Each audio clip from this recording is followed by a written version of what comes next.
कृष्णा। गीता अमृतम में आप सभी का स्वागत है। तो हम आ गए हैं भगवत गीता अध्याय 9 श्लोक क्रमांक 23। पिछले श्लोक में हमने देखा कि जो भगवान कृष्ण की एक्सक्लूसिव उपासना करते हैं, सिर्फ भगवान कृष्ण की उपासना करते हैं, भगवान उनके लिए एक्सक्लूसिव शेल्टर देते हैं। भगवान कृष्ण कहते हैं कि जो उनकी ज़रूरतें होती है वो मैं पूरी करता हूँ और जो कुछ उनके पास है उसकी वो रक्षा करते हैं। इसके विपरीत जो अन्य हैं उसके लिए भगवान कृष्ण इस श्लोक में बताते हैं। तो भगवत गीता अध्याय 9 श्लोक क्रमांक 23 भगवान कृष्ण कहते हैं, ये अपि अन्य देवता भक्ता यजन्ते श्रद्धा अन्वितः ते अपि मामेव कौन्ते यजन्ति अवधि पूर्वकम। भगवान कृष्ण कहते हैं, हे कुंती पुत्र, जो लोग अन्य देवताओं के भक्त हैं और उनकी श्रद्धा पूर्वक पूजा करते हैं, वास्तव में वे भी मेरी ही पूजा करते हैं, किंतु वे यह त्रुटिपूर्ण ढंग से करते हैं। देखिए, भगवान कृष्ण ने इस अध्याय के शुरू में बताया कि भगवान का अनन्य भक्त क्या होता है, उसकी चेतना कैसी होती है, उसकी गति क्या होती है।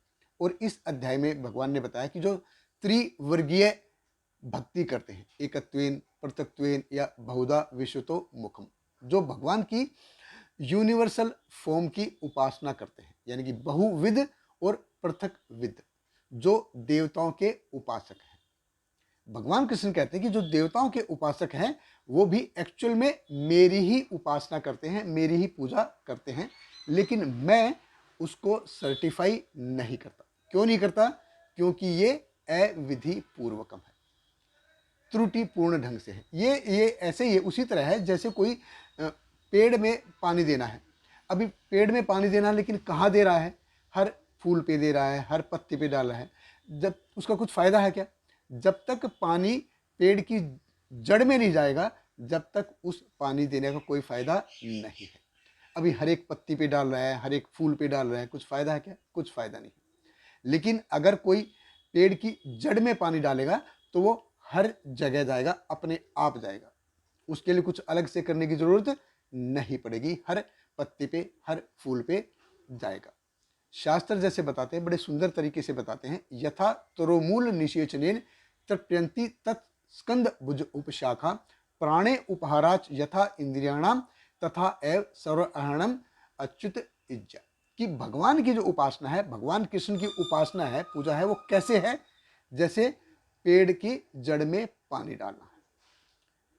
अब पेड़ की जड़ में पानी डालेंगे तो वो हर जगह जाएगा, अपने आप जाएगा, तो ऐसे उसका भरण पोषण अपने आप हो जाएगा। लेकिन अगर हर पत्ते पे, हर फूल पे डालेंगे तो उसका भरण पोषण होगा क्या? उसका भरण पोषण नहीं हो, वो अविधि पूर्वकम हो गए। कितना भी पानी डालेंगे लेकिन वो जड़ में जाएगा नहीं, तो अविधि पूर्वकम। अगर मुझे अपने शरीर में गुलाब जामुन, पास्ता, पिज्ज़ा ये सब देना है तो मेरे को एक ही जगह से ठूसना पड़ेगा, वो मुंह से। इधर उधर डालूंगा तो कुछ फायदा है क्या? कोई फायदा नहीं। ये अविधि पूर्वकम हो गया कि थोड़ा सा समोसे तो खा लिए, थोड़ा टमाटो सॉस कम पड़ गया, चलो अभी कान से डाल देता हूं। नहीं, अगर कान में डाला तो उसका हरिबोल हो गया। ऐसा चलता है क्या? ऐसा नहीं चलता। इसी प्रकार से जो जहां पे चाहिए वो वहां करना चाहिए। इसलिए भगवान कृष्ण कहते हैं कि इससे उपासना करनी चाहिए, लेकिन सिर्फ मेरी, भगवान कृष्ण की उपासना करनी चाहिए। और 7वें अध्याय के श्लोक क्रमांक 20 से लेके 23 तक भगवान कृष्ण ने बड़े सुंदर तरीके से बताया है कि जो देवताओं की उपासना के लिए जो श्रद्धा चाहिए वो मैं देता हूं, और उस उपासना से जो भगवान, जो देवता हैं, जो वर देते हैं, वरदान देते हैं, जो रिजल्ट देते हैं, भगवान कृष्ण कहते कि वो भी मैं ही देता हूं। लेकिन उन वरदानों का, उन रिजल्ट का नेचर कैसा है? वो टेम्परेरी है। और इस श्लोक में भगवान कृष्ण बता रहे हैं कि जो देवताओं की उपासना करते हैं, एक्चुअल में वो भी मेरी ही उपासना करते हैं। लेकिन कैसे है? इनडायरेक्टली है, वो अविधि पूर्वकम है। भगवान कृष्ण कहते हैं कि मैं उसको अप्रूव नहीं करता। ते अपि मामेव कौन्ते यजन्ति अविधि पूर्वकम। तो हमको सिर्फ भगवान कृष्ण की ही पूजा करनी चाहिए, उनकी ही उपासना करनी चाहिए, और सही मायने में यही भगवत गीता का मैसेज है। जो एक्सक्लूसिवली सिर्फ भगवान कृष्ण की उपासना करते हैं, भगवान कृष्ण उनके लिए कहते हैं योग क्षेमम वहामी अहम। बहुत बहुत धन्यवाद। हरे कृष्णा। श्रील प्रपात की जय। Hare Krishna, Hare Krishna, Krishna Krishna, Hare Hare, Hare Rama, Hare Rama, Rama Rama, Hare Hare.